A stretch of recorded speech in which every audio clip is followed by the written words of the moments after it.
Anyone can suffer from homelessness. It does not discriminate, and even celebrities get caught up in the whirlwind.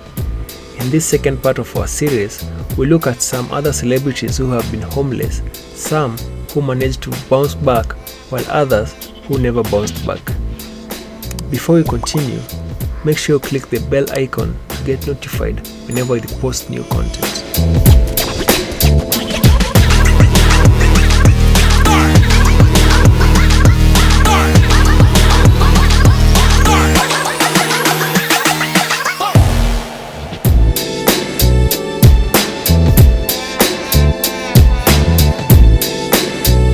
Rockstar Jim Morrison was a millionaire by today's standards at the time of his death in 1971. The frontman of The Doors, Morrison was once a keen film and literature student at UCLA. But after graduating, he suffered homelessness, sleeping in cars and under piers in Venice Beach. He also used to sleep on the rooftops of the home of his college friend, Dennis Jacobs. It was during these difficult times that Morrison developed his songwriting talent, and he formed The Doors with keyboard player Ray Manzarek.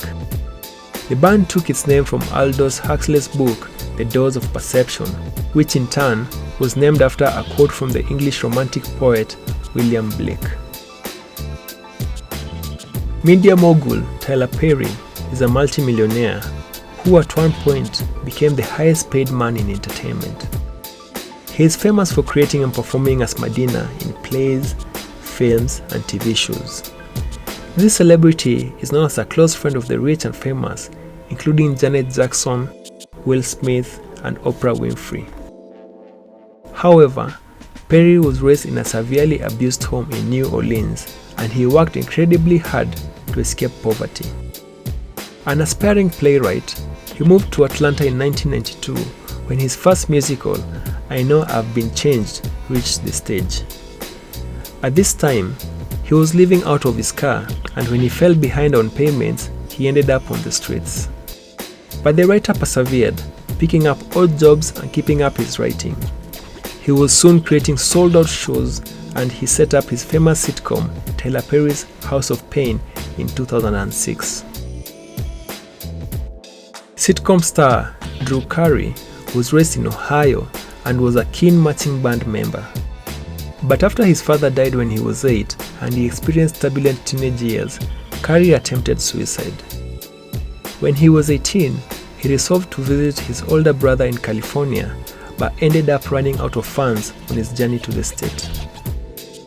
He became homeless in Las Vegas, where he started selling plasma and struggled to afford a box of mac and cheese. Commenting on this difficult period, Carey said at a 2010 event for the social charity Friends of Youth, "I have been in a lot of desperate situations, but it is nothing compared to what some of these kids go through," he said of the charity's targets group. "Just thank God that you or your kids don't have to go through it." Carey went on to study at Kent State University. He served as a field radio operator with the Marines for 6 years before making his name in show business. This English-American Hollywood star was beloved for his comic timing and dapper debonair style. Born in Bristol, UK, Grant was unhappy at home as a child. He took backstage work in theatres, building a lighting set for the magician David Davant at the Bristol Empire when he was only 13. According to reports, Grant deliberately got himself expelled from school so that he could join the Pender stage troupe, who were about to embark on a tour of the USA. Grant's mother was placed in a mental institution, and Grant was wrongly told that she had died. Meanwhile, his father remarried and moved away for a job in Southampton, leaving the expelled Grant, who was a boarder at Bristol School, without a home. The police even paid a visit to Grant's father to ask why his 16-year-old son was not living in the same city as him. Grant's father agreed that Grant could join the Pender troupe and helped to negotiate Grant's first contract. The youngster was guaranteed room, board, and dancing lessons with the troupe until he turned 18. TV star David Letterman has lived on a Massachusetts ranch and a 108-acre estate in North Salem since his rise to fame. But one of his earliest homes in Los Angeles was his 1973 Chevy pickup truck, which now rests among the star's extensive car collection. Letterman and his then-wife, Michelle Cook, moved from Indiana to California so that he could become a comedy writer. The young couple lived in the truck while Letterman searched for stand-up gigs. He began writing jokes for Jimmy Walker and became a cast member for the variety show Mary. Letterman was eventually scouted for The Tonight Show starring Johnny Carson. Carson reportedly viewed Letterman as his natural successor. However, it was Jay Leno who took the host position in 1992. This emboldened Letterman to start his own hugely successful late-night show, which debuted in 1993. Nirvana star Kurt Cobain changed the face of rock music. But before he won international fame, he struggled with homelessness. When Cobain dropped out of Aberdeen High School, his mother gave him an ultimatum. He had to find a job or leave the family home. He moved out and started staying with friends, although he would occasionally shelter secretly in his mother's basement. He often lingered under a bridge of the Wishak River. His song, Something in the Way, was inspired by his muddy and downcast setting.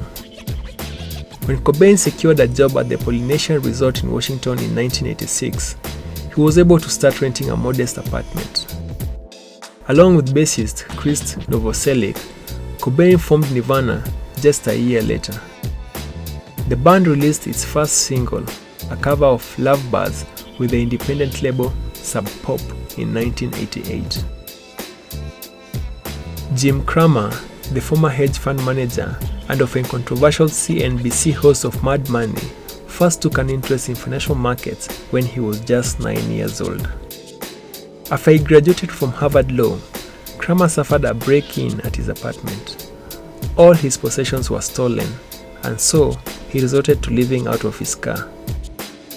I was living hand to mouth, and people would take me in now and then so I could get a shower, change, and get a good night's sleep, he told CNBC. Cramer has said his changes in fortune, as he went on to join Goldman Sachs and created his own hedge fund, have left him with complicated feelings about success. I don't want to say I feel guilty about the wealth I have, but I'm ashamed that we've gotten to the point in this country where we believe that being poor is just your own damn fault, he said in an interview in 2005. Multi-millionaire Suze Orman is a financial advisor.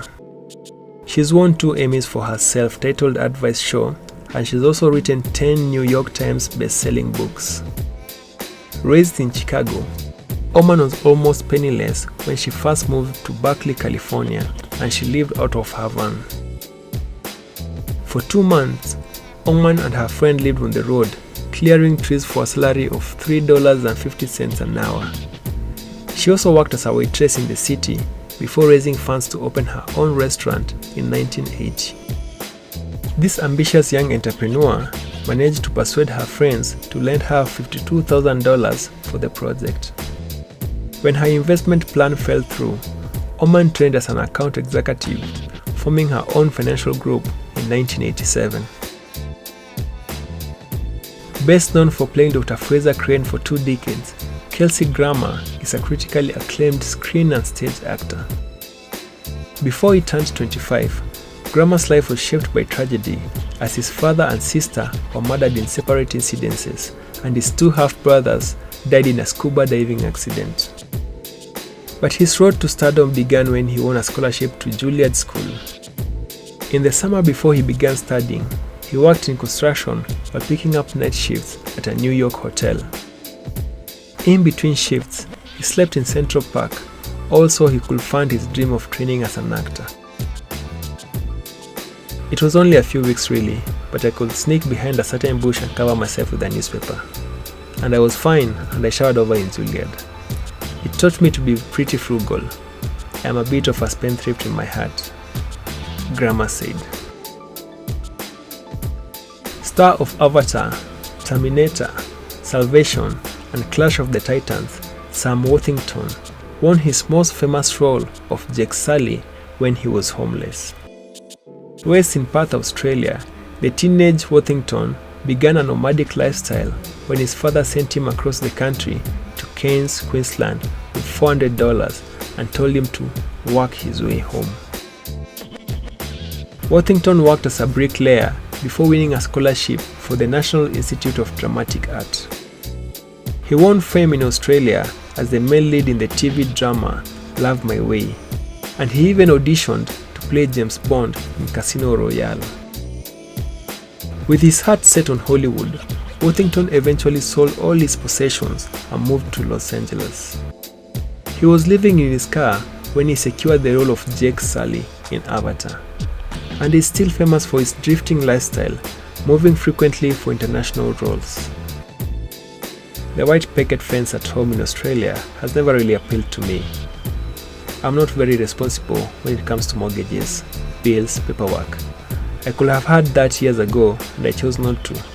Maybe when I'm 60, I'll settle down. At the moment, I like my lifestyle, he said to Cosmopolitan.